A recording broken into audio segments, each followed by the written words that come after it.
What's going on, Machine Masters family? This is MG the Future. Today I'm going to be going over how to extract or export stems from a Maschine project into a linear space such as Ableton Live, Logic, or Pro Tools so that you can then arrange and put together a mix for your ideas. Maschine is treated and designed and marketed as a sketchpad, and although it has tons of cool features and it's really good for hands-on and performance, there's certain limitations or drawbacks it may have for those of us who are used to a linear arrangement view and workspace. At least for now. That may change in due time. And I'm doing this in light of the fact that I have a new course available for Maschine users called the Sampling Master Course, which also includes my Super South Kit and a bunch of bonuses.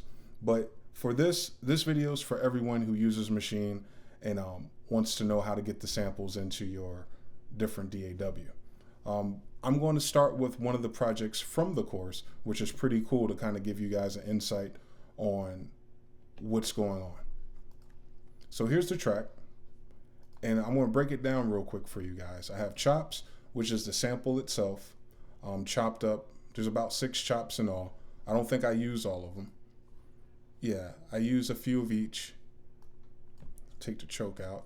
I created a choke group which cuts off the chops from playing when it loops back. Because in Maschine, the way I show you guys how to set up samples and how to chop them in the course, there's bleed because the rest of the sample is remaining. So I use a choke group to stop that. I have a bass group, which is perfect in Maschine because you could throw a filter on the group channel instead of the sound channel. But since I'm putting this in another DAW and these groups are identical, I'm only going to be exporting the first one. And then of course we have the drums, which pretty much are all exclusive sounds from the Super South Kit. So I'm running this back one time real quick for you guys.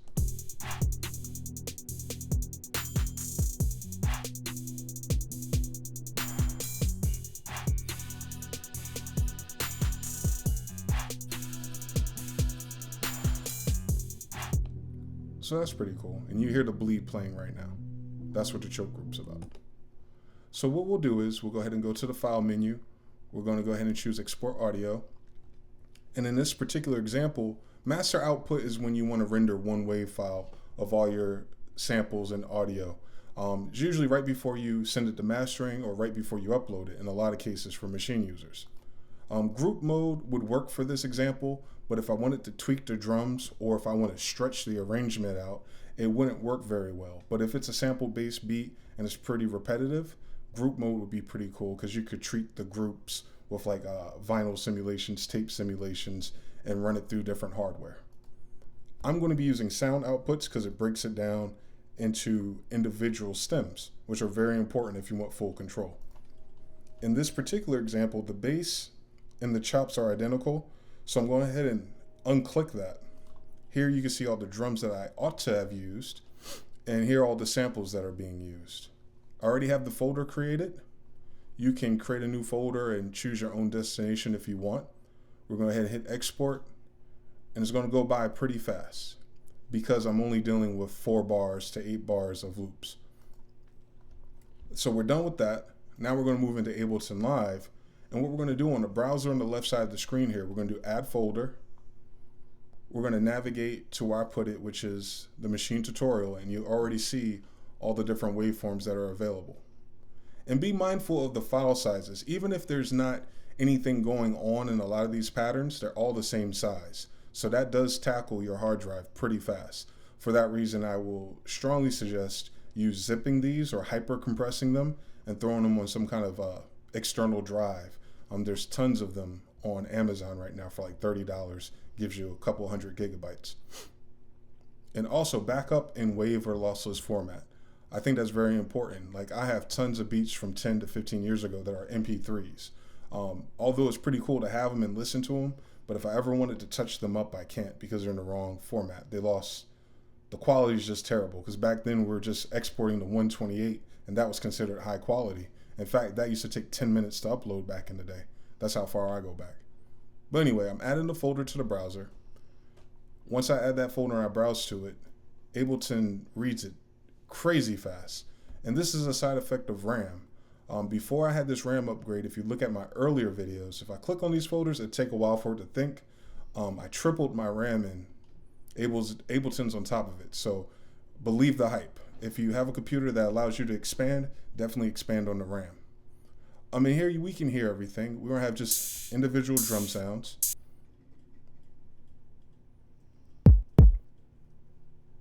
And Ableton's gonna do its thing and create the file format that Ableton reads. So that's pretty straightforward. From here, you can go ahead and start dragging them in. And what you want to be careful of is, depending on how Maschine encoded the BPM, because right here it says 140, but that doesn't mean Ableton's going to think it's 140. Ableton actually looks like it's thinking it's 93, and that's because it's not cut off perfectly. But I want to play it back and see if I can figure out what the Ableton tempo is for this project. And the hi-hats will probably be a good place to start. Okay, so after much pure struggle, the formula, or the way Ableton has deciphered the Maschine waveform, is that I have to take the end marker, which if you see on screen is this highlighted green marker, and drag it back to 7. And I'm time stretching it. And what was interesting is, as I time stretch it, you're going to notice right here under the segment BPM section, that number changes. So I'm dragging the end marker back till it says 70, which is halftime of 140, which is what the project file is. So I'm probably going to edit this part of the video out where I'm doing all this so-called file maintenance, but in the end, it's always worth it. So let me run through that, and I'll continue the video right after I get this lined up. From this particular part, I'm going to start to group all the drums that I've imported. I'm going to select the first sample at the top of the list. I'm going to go down to the bottom and hold the Shift key to select all of them. I'm going to go ahead and right-click it and choose Group Tracks. This way, I can just click the disclosure triangle and group them all together so I can start working on importing the rest of the samples. So if you're a composer, you get the drums out the way and bring in your strings and your pads and your bass and your synth. In this particular example, it's only samples and drums so far. So this I'll call a drum group. And then I can go back in and start sorting. But since I time stretched everything or adjusted the endpoint, what I really want to do is consolidate them as well.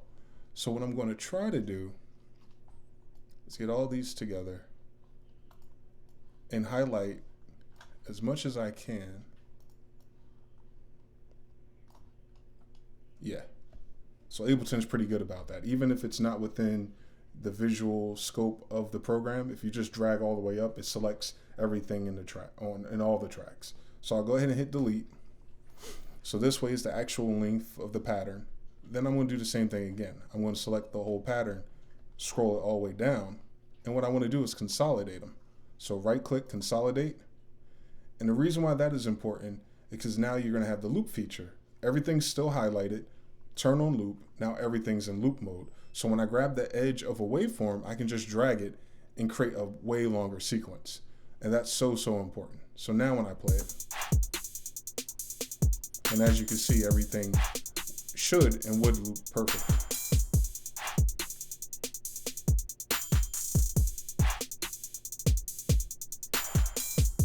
That's the loop point. So far so good. There's really no tricky things that are causing bleed in these particular samples. When you're dealing with riser effects and sound effects transitions, you might have to do those manually. I wouldn't set those to loop. I would just offset them piece by piece. Or unless you make a really long sequence of them and regroup them and consolidate them, you could always do it that way as well. So at this particular point in the video, I got all the drums in. Let me go ahead and take a pause for the cause again, and I'll go ahead and import the samples and then show you guys some of the techniques I use as far as arrangements go. So now that I got the samples grouped together, I still need to work on getting the filtered bass part back. So what I'll do is I'll resample that. In fact, once I do this,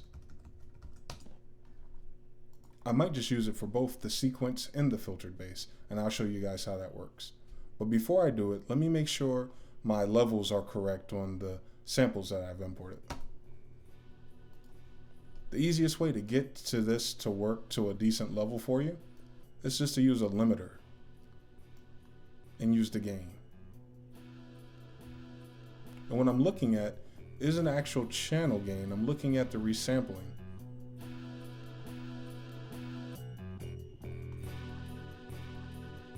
And you can see the drums playing too.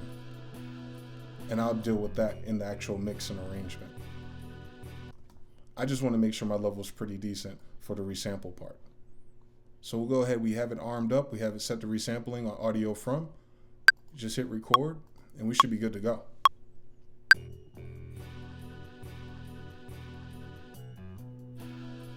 And I extended it 2 sequences. You don't have to do that, but it just gives me more to work with and less to worry about when I'm looping. So now I got the pieces that I need back into Ableton Live, and we'll go ahead and filter out the second one. And that's pretty simple. I'm going to use a basic EQ. I'm going to turn on the high pass filter and bring it back.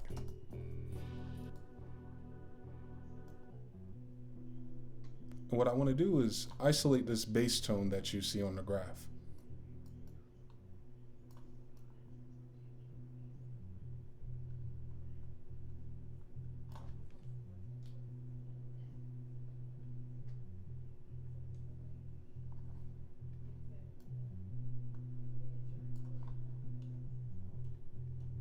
We can use erosion too if we need to.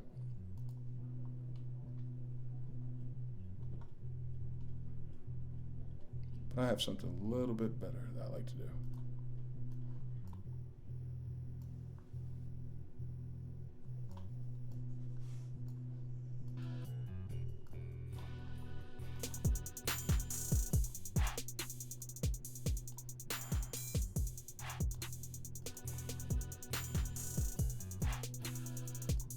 Now I can go back and forth between them. I have the filter channel by itself, and I have the actual sample channel as well.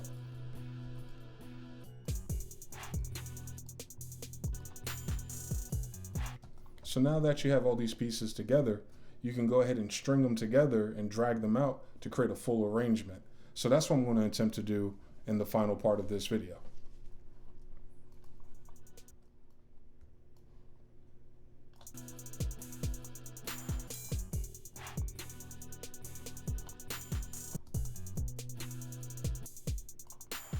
So now at this particular part of the project, I consolidated everything to different parts. And as you can see, we still have our looping feature where you can paint your tracks.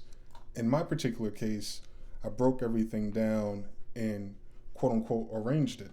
Now in Maschine, this would be pretty difficult to do because of where my start points are, where I have different chops and ending parts. So I guess in a linear workflow, you can see the transients and you can kind of predict where certain things begin and end. This workflow has always been so much better for me, especially when it comes to start drawing automation. I color coded everything according to their characteristic. So from a bird's eye view, it's easier to see what's going on. So I know the brighter colors at the top of the spectrum are going to be my kicks, my snares, down into my hats, and ending on my percussions, and of course the gray and white's the sample itself, the filtered and unfiltered. So let me play this back real quick for you. This is just the filtered part. I still have my drums grouped to one group, so I can always adjust levels on the fly.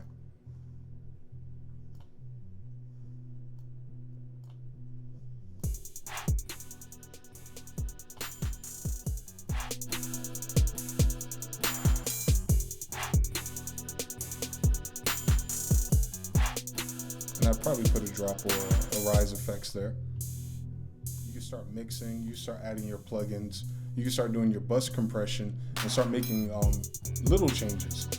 So the reason why this kind of workflow and this kind of setup is pretty dope, for me at least, is that in Maschine I can just freestyle and get my ideas out. And because I'm on such a time crunch with everything going on, it's easier for me just to focus on the creativity part. Then if I want to take it to the next level, as an example of submitting it to an artist or preparing it for you guys to stream online or something, I can then go into my technical mode, see everything where it is from the bird's eye view, in mix, and start making micro adjustments as needed to create a full track. And it's important for me at least, and I'm pretty sure there's a lot of you out there like that, where our creative mind is very different than our technical mind. So having 2 different programs or 2 different complementary workflows works really good. So day one, you could chop up all your samples, put all your patterns together, Day 2, you give your ears a rest, come back to it, and start arranging it and finish painting the picture. And if you're collaborating with different producers or different people who play live instrumentation, you put it in this format, mic up the guitar or mic up the drums, and you could already add the missing parts or needed parts that you need. Not only that, you can then send this particular project to another friend online who uses Ableton, and then they can touch it up with their synthesizers and their taste. So it's a pretty cool open-ended workflow. The possibilities are limitless, literally. If you want, you can finish doing everything in here and using what Ableton has to offer with the time stretching, the repitching, and the groove pulls, and then take this and dump it back into Pro Tools. I mean, it can keep going on and on as many times as you guys need to layer it to get the results that you want. But hopefully showing you guys the behind the scene of what that's about gives you more context of how this works. Again, I'm MG the Future, and I thank you guys for joining the Maschine Masters. Be sure to keep your eyes out for the Maschine Master Sample Master course, and of course the OVO sound course that's available now. You guys have a good one.